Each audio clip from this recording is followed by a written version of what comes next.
السلام عليكم ورحمة الله وبركاته. ازيكم عاملين ايه؟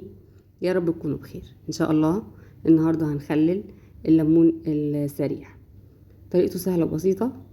تابعوني معايا للاخر، واتمنى ما تنسونيش في اللايك والاشتراك. معايا اي كمية من الليمون متاحة عندك، هنجيبها نغسلها كويس جدا مية في حلة كده، وهنرفعها على النار لحد ما تغلي من غير اي اضافات. هننزل عليها بالليمون الاخضر بالشكل ده. مع التقليب نقلب كل شوية من تحت لفوق لحد ما يبدأ يغلي.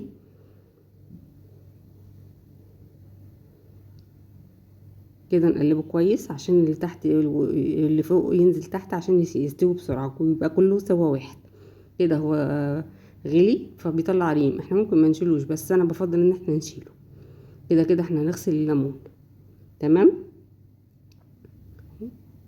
كده هو دخل في السوا. مجرد ان انتي تضغطي عليه ضغطه خفيفه كده تحسي انه طري تحت ايديكي، فبلاش تضغطي عليه قوي في السوا عشان ما ينهريش منك في الملح لو قعد اكتر مده طويله.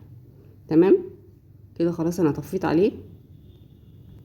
هاخده بقى تحت الميه الجاريه، هصفيه واغسله كويس قوي قوي، واغسله مرتين 3 كده لحد ما الليمون يبرد. تمام وبعد كده هملى عليه الميه بعد ما يكون برد تماما.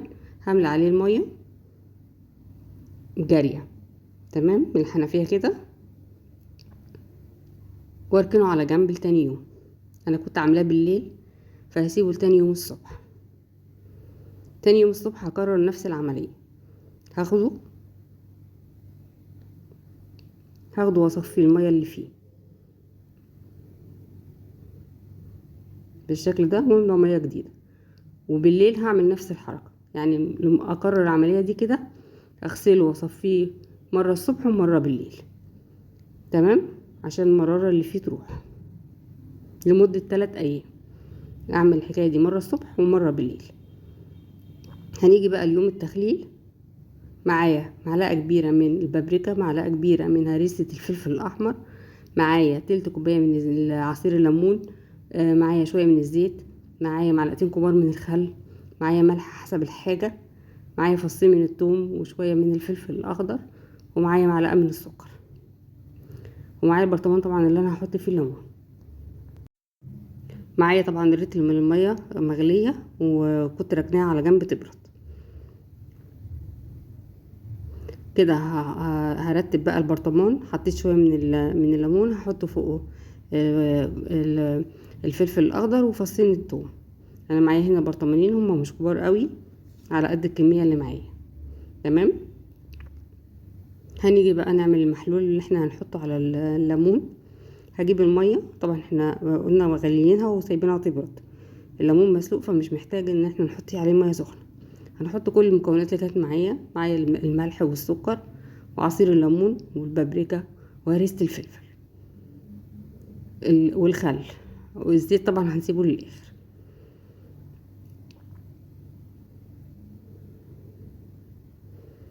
هنا انا كنت نسيت احط السكر فهحطه. السكر طبعا ماده حافظه بتحفظ اي حاجه، يعني لما نحطها في اي حاجه بتبقى بتعمل كانها ماده حافظه. تمام كده خلصنا خلاص.